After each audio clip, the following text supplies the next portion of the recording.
Our reading this morning is Pooh and Piglet Walking Together from Winnie the Pooh by A.A. Milne. At first, as they stumped along the path which edged the 100-acre wood, they didn't say much to each other.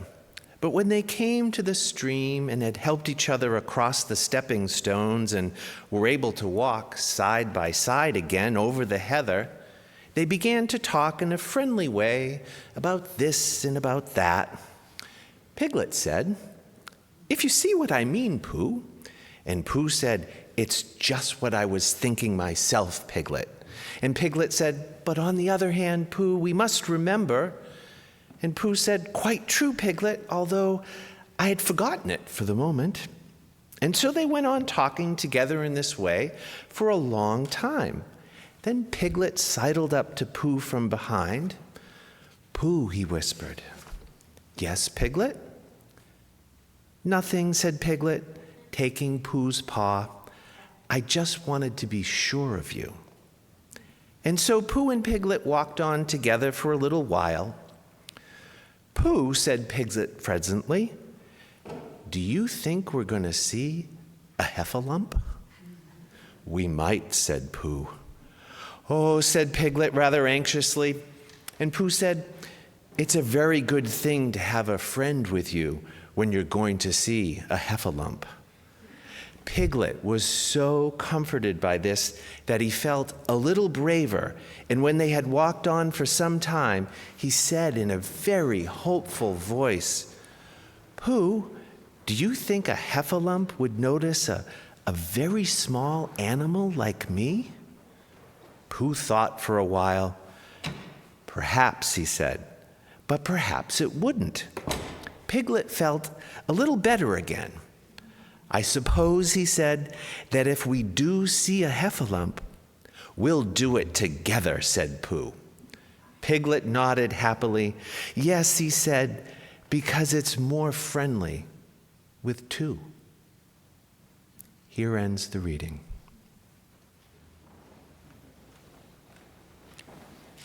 These are really amazing devices. In fact, most of us cannot function without them. Their built-in alarm clocks wake us each day and then serve us up the morning newspaper. They are our banks, our methods of payment for purchases. They are interactive, wondrous digital encyclopedias of everything that ever happened in the world right at our fingertips. Their GPS capabilities guide us anywhere in the world we want to go, and they even translate foreign languages for us. They connect us digitally to our friends and family and allow us to communicate via voice, text, email, direct message, and through encrypted platforms that are capable of avoiding government surveillance, as long as a reporter isn't on the thread. In our hands, we hold more computing capability than all the computers employed to enable NASA to have landed astronauts on the moon. And yet, with all this incredible power in our hands, something seems to be missing. We live today in a strange paradox. Never in human history have we been more connected. And yet, never have we been more lonely.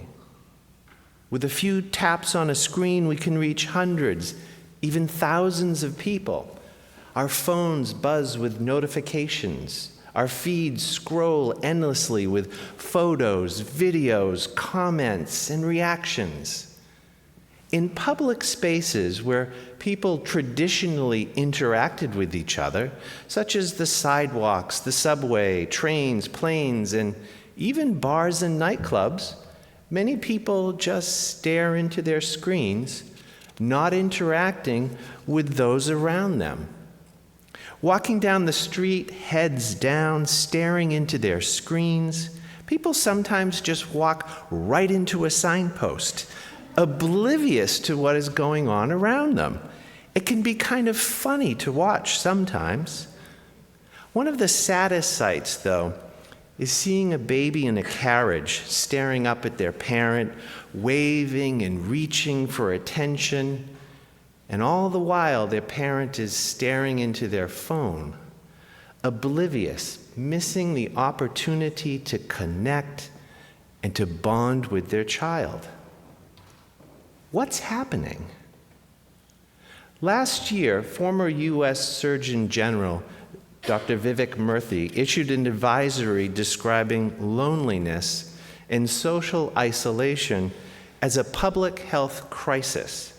The report states that our traditional relationships and interactions with family, friends, colleagues, and neighbors create social connection, and that such connection is a critical contributor to health and well-being.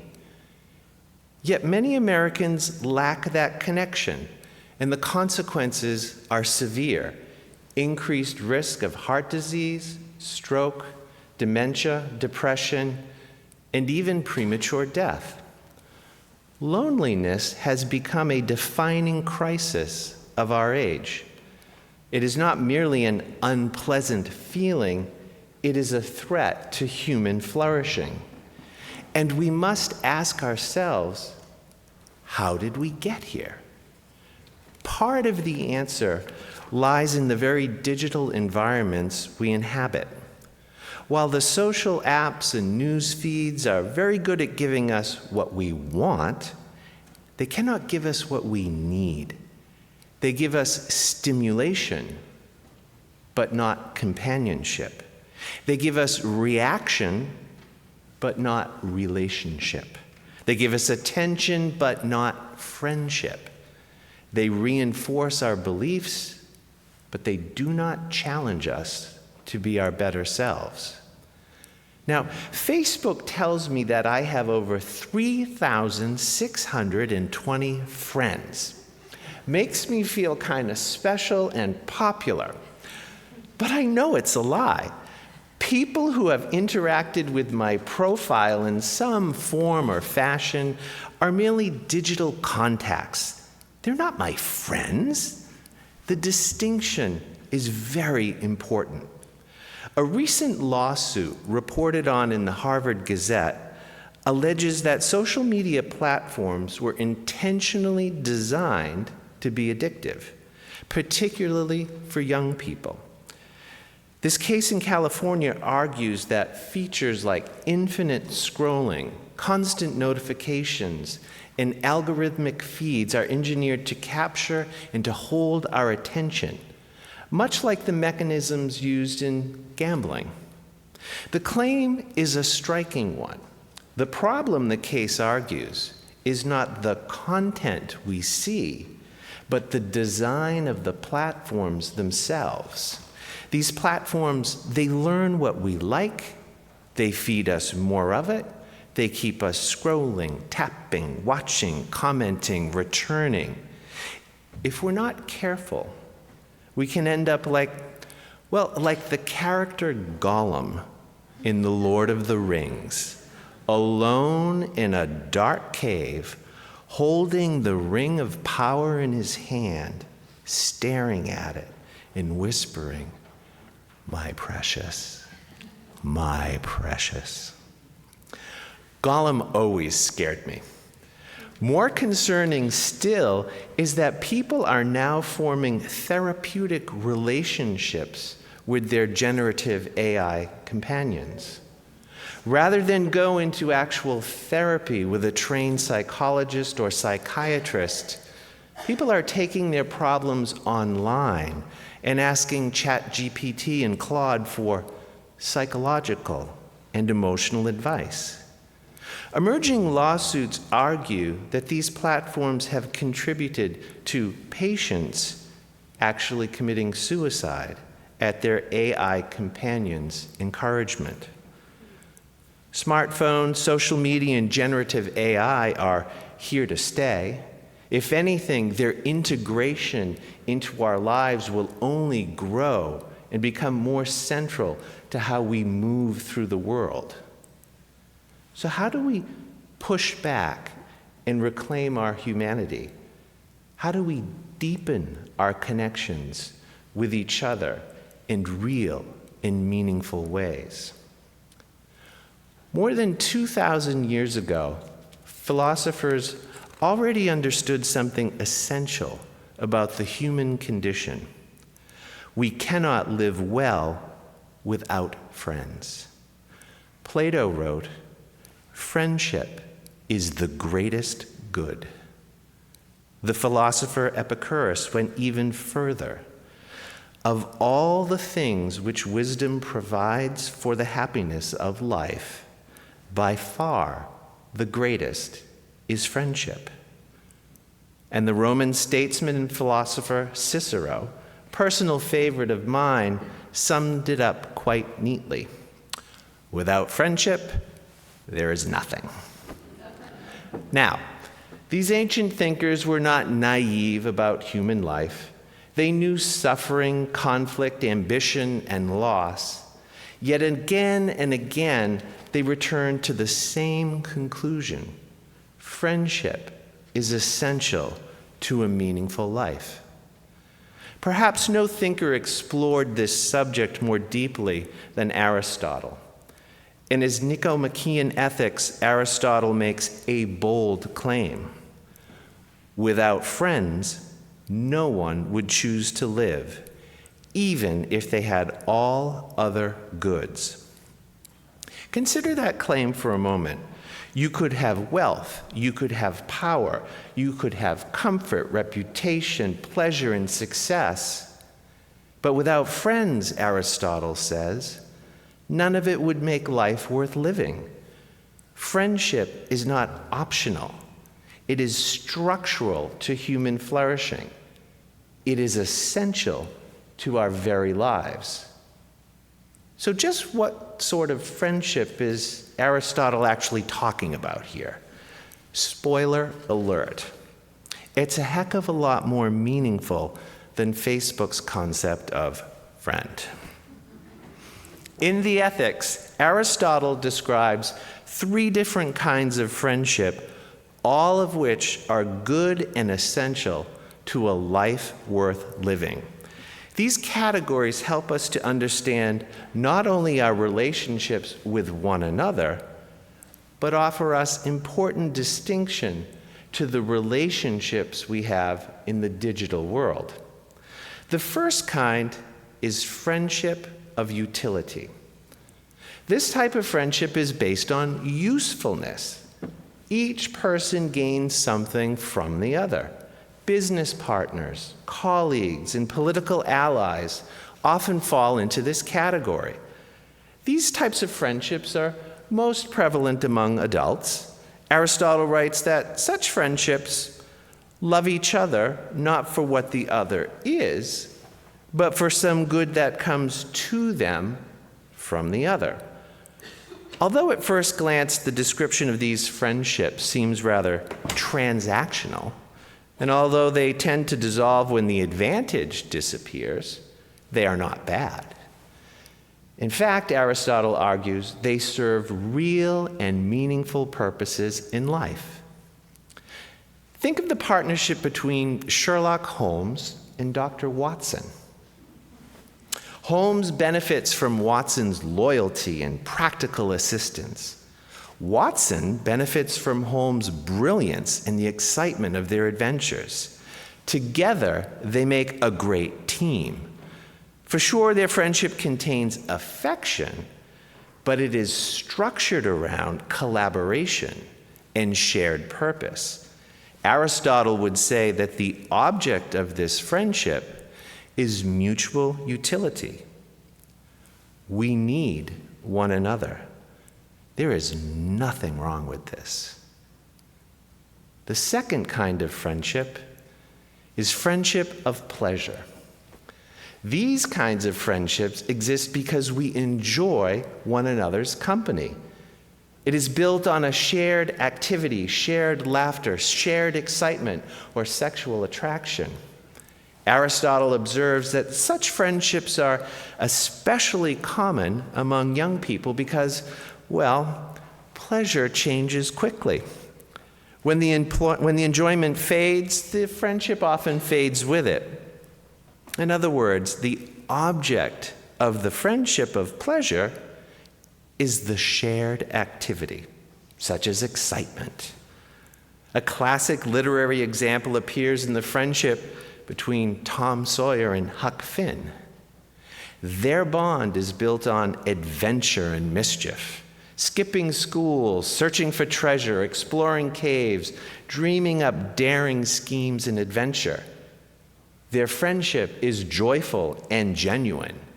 The object around which this friendship revolves is shared pleasure or adventure.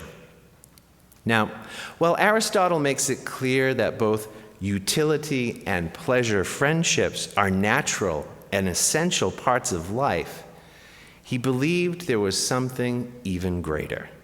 He called it perfect friendship or friendship of virtue. It exists, Aristotle explains, when two people admire and love one another's character. Each wishes good fortune for the other for the sake of the other. Aristotle writes, perfect friendship is the friendship of those who are good and alike in virtue. They wish well to each other because they are good. This, for Aristotle, is the rarest and highest form of friendship. This kind of friendship takes time to develop. It requires trust, effort, shared values, and mutual recognition. But when it exists, it is stable and enduring because it is rooted not in advantage, not in enjoyment, but it is rooted in the very character of each person. I'm thinking again of The Lord of the Rings, specifically the relationship between Frodo and Sam. Sam does not accompany Frodo on his perilous journey to destroy the One Ring because it's a useful thing to do. Sam does not accompany Frodo because it is pleasurable. The journey is filled with hunger, danger, despair, fear, and even death.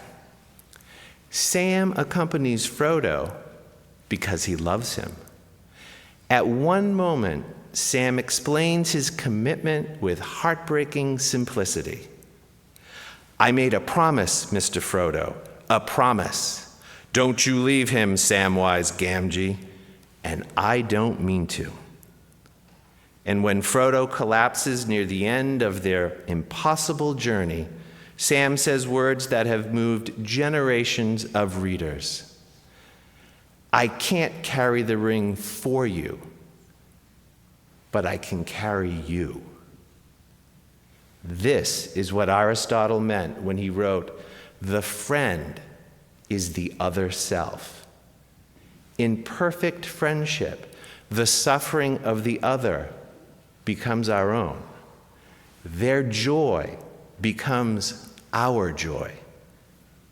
Empathy. Their well-being becomes our concern and moves us into action. Compassion.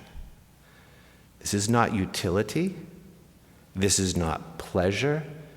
It is devotion based on the love of the other for who they are, for their very character. It is the perfect friendship, enduring and mutual. For Aristotle, mutuality is a requirement of any form of true friendship. Friendship means that another life becomes interwoven with our own. And so we circle back to our modern dilemma. Social media platforms and generative AI can simulate some aspects of connection. They provide interaction, validation, novelty, but they cannot replicate the depth of true friendship. They are not mutual. An algorithm cannot wish us well for our own sake. An infinite scroll cannot sit beside us when life is difficult. A notification cannot carry us up the mountain when we can no longer walk. The apps in our generative AI companions are not our friends, and they were never designed to be. They were designed to capture our attention. Cultivating true friendships, by contrast, requires more time, presence, commitment, and mutual care. The Surgeon General's report calls for cultivating a culture of connection, one built on kindness, respect, service, and community. In many ways, this is simply another way of describing what philosophers have been saying for thousands of years. Human beings flourish in friendship. My friends, we need people who know us, people who challenge us to be our best selves, people who remain when life becomes difficult. The ancients were clear. Friendship is not a luxury. It is one of the foundations of a meaningful life. Aristotle even argued that the happiest person in the world still needs friends, not because they lack anything, but because goodness itself seeks companionship. The good life is not lived alone, it is shared. Goodness itself seeks companionship. And perhaps that is our task in the digital age. Not to abandon technology entirely, for that would be counterproductive and, in fact, impossible, but to remember that the deepest human needs cannot be satisfied by digital machines. Loneliness is a problem. Friendship is the answer. Not followers, not likes, not views, not engagement. Friends, people who know us, who walk beside us, who make us laugh, excite us, help us, companion us. People who will say, when the road becomes too difficult, I cannot carry the burden for you, but I can carry you. And we will build these friendships patiently, imperfectly, faithfully. And we discover something the ancients knew long ago. The good life is not built on attention. It is built on friendships. It is built on love. May it be so. Blessed be. Amen.